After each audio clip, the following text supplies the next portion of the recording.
Bonjour à tous et bienvenue sur Manga Animé. Aujourd'hui on se retrouve pour la review de l'épisode 19 de la saison 3 de Shingeki no Kyojin. Et c'est parti. Alors, tout comme l'épisode 18, nous avons un épisode assez léger en action, mais toujours aussi bien chargé en grosses révélations. Alors, l'épisode revient au moment où Bertholdt se change en titan colossal et raye la zone avec une onde de choc. On se rend compte alors que ce sont les souvenirs d'Armin. Et là, on se retrouve dans un endroit étrange. Et en fait, moi je pense qu'on est plutôt dans son subconscient. Et là, on voit une image du titan colossal, celui de Bertholdt, qui pleure à moitié et l'autre mort. Est-ce que c'est une manière de lui indiquer qu'il est mort? Et là, comment ça se fait qu'il entende la voix de Bertholdt? Est-ce que ce serait pas une sorte de pouvoir comme le One for All, justement dans My Hero Academia, qui se transmet de génération en génération et qui a un souvenir du prédécesseur, etc. Et là, grande scène d'après moi qui a un grand sens. On ne le comprend pas pour l'instant, mais on risque de le découvrir plus tard en tout cas. Le titan pleure. Je ne sais pas pourquoi, mais le titan colossal pleure. Est-ce que cela voudrait-il dire qu'il est vivant et qu'il a une conscience? Et en fait, secoué par le rêve qu'il vient de faire, il se réveille. Et là, il voit Sacha grièvement blessée à ses côtés. Et il l'entend dire j'ai mal, j'ai mal. Et du coup, on peut se dire, est-ce qu'en fait, comme il rêvait, et Sacha disait elle, j'ai mal, est-ce que c'est lui qui s'imaginait que j'ai mal de Berthold? Je sais pas. Soudain, Eren arrive et lui saute dessus. Il l'enlace dans ses bras. Il veut pas le lâcher car il a failli perdre son meilleur ami. Il le serre fort dans ses bras. Ensuite, Levi, il arrive et il lance un fumigène pour alerter tout le monde que Armin s'est réveillé. Et il demande à Eren de tout lui raconter dans les moindres détails sans rien omettre. Il apprend donc qu'ils sont les seuls 9 survivants du bataillon d'exploration. Que Reiner, le titan bestial et un autre titan ont réussi à s'enfuir. Et que entre le Major Erwin et lui, sur le seuil de la mort, ils ont décidé de lui donner la seringue et de lui faire dévorer Berthold. Et sous tant de révélations, Armin, il est secoué, il est vraiment pas bien. Il ne leur vient pas qu'il ait dévoré Berthold alors que c'était son ami. C'est vrai, alors que lors de la scène où Armin il dévore Berthold, il n'y a aucune sensation, aucune émotion. Mais pourtant, faut pas oublier que c'était leur ami à la base. Et aussi, il se dit que par sa faute, le Major il est mort du coup parce qu'on a préféré le sauver lui au lieu du Major et que tous les membres du bataillon en fait ils sont morts, ses compagnons d'armes et tout ça. En fait, il comprend pas pourquoi on l'a choisi lui et pas le Major. Et ensuite, on lui explique que Eren et Mikasa ils étaient contre cet avis, ils se sont battus, ils ont désobéi aux ordres et qu'ils seront punis justement. Je pense qu'ils vont être dégradés ou peut-être supprimés du bataillon d'exploration. Et là, Levi, il lui explique que c'était son choix de le sauver lui, qu'il en a décidé ainsi, qu'il s'est dit qu'il était temps pour Erwin de quitter ce monde. Et il lui demande donc de ne pas lui faire regretter son choix et de ne pas le décevoir lui, ses amis, mais surtout avant tout lui-même. On apprend aussi que c'est Andy qui va succéder à Erwin à la tête du bataillon d'exploration. Mais ensuite, il y a un petit problème qui se pose, c'est que ils sont tellement peu nombreux, ils peuvent pas aller affronter les titans, tout ça, les survivants sièges avec si peu de membres en fait. Et ensuite, vous pouvez me dire ouais que comme ils viennent de réussir, ils vont avoir de nouvelles recrues, mais ce seront tous des débutants, ils vont juste servir de chair à canon, de pâté pour les titans, ils vont pas savoir se battre.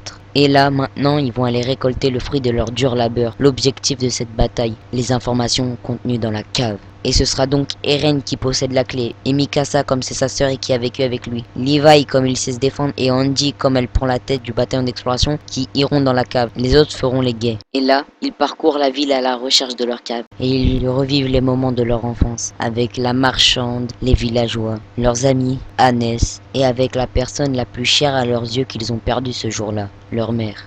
Et peut-être je me dis que si Eren en fait il a pas ressenti d'émotion quand Bertholdt il est mort alors qu'ils étaient amis, c'est peut-être parce que c'est lui qui a tué sa mère en quelque sorte, parce que rappelez-vous que c'est lui qui a donné un coup de pied dans le mur et les débris du mur sont venus s'écraser sur sa maison et ça a blessé sa mère et elle était donc incapable de s'enfuir et il s'est fait ensuite dévorer par le titan souriant. Et là, ils arrivent enfin chez eux à leur maison. Que d'émotions les amis, franchement, cette scène elle est juste trop belle. Après 6 ans de longue attente interminable, ils sont enfin de retour chez eux.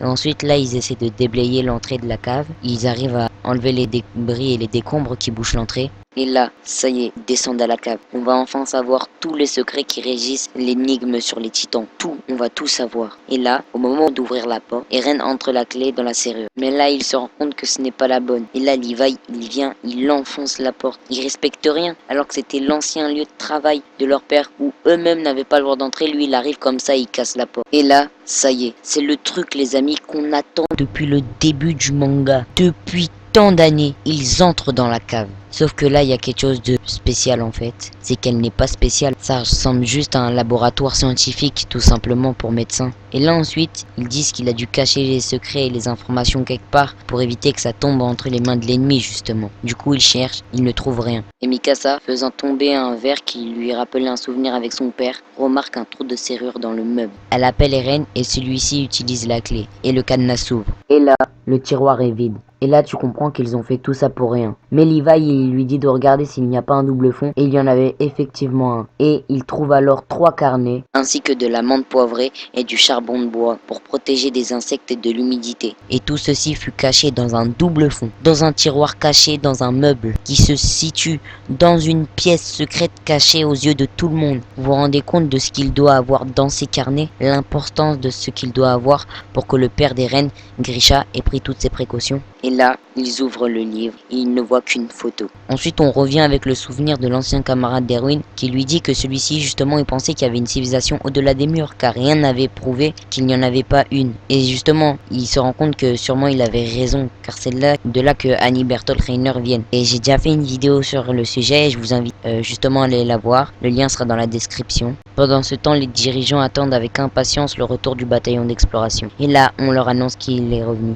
et qu'il a repris le mur Maria. Enfin, pour la première fois, l'humanité reprend un vrai territoire au Titan. Pas juste un district comme celui de Trost, c'est rien ça. Un mur tout entier. Des districts, mais un mur. Et là, ils sont acclamés comme les vrais héros qu'ils sont. Ensuite, on a un petit flashback de ce qui s'est passé dans la cave. Et là, en fait, ça semblait quelque chose d'anodin. Nous, on n'a pas remarqué. Quand il a ouvert le livre et qu'il prend la photo, on se dit « Ah, ils sont vieux, ils ont pas encore les photos en couleur. » Mais eux, ensuite, ils savent pas c'est quoi. Et tu comprends, en fait, que c'est vrai que eux, ils ont jamais vu de photos, en fait, qui viennent d'une époque où, au maximum, ils doivent être à l'imprimerie. Et là, derrière, il y a un message de la part de Grisha qui dit que ce n'est pas un dessin, que c'est le fruit d'un procédé qui saisit un sujet en captant la lumière et en la fixant sur un papier spécifique et qu'on appelle ça photographie. Et là, il annonce quelque chose. Ça y est, c'est officiel. Il le dit. Je viens de l'extérieur des murs où l'humanité continue à prospérer. Ça y est, c'est déclaré. On l'avait vu lors de la saison 3 qui entrait dans l'enceinte des murs. On se disait comment il avait pu venir d'ailleurs et tout. Mais là, c'est déclaré. Et là, ensuite, à la fin de l'épisode, on a encore un flashback sur son enfant. Et là, il est avec sa petite sœur. On leur demande de bien prendre leur bracelet et tout ça.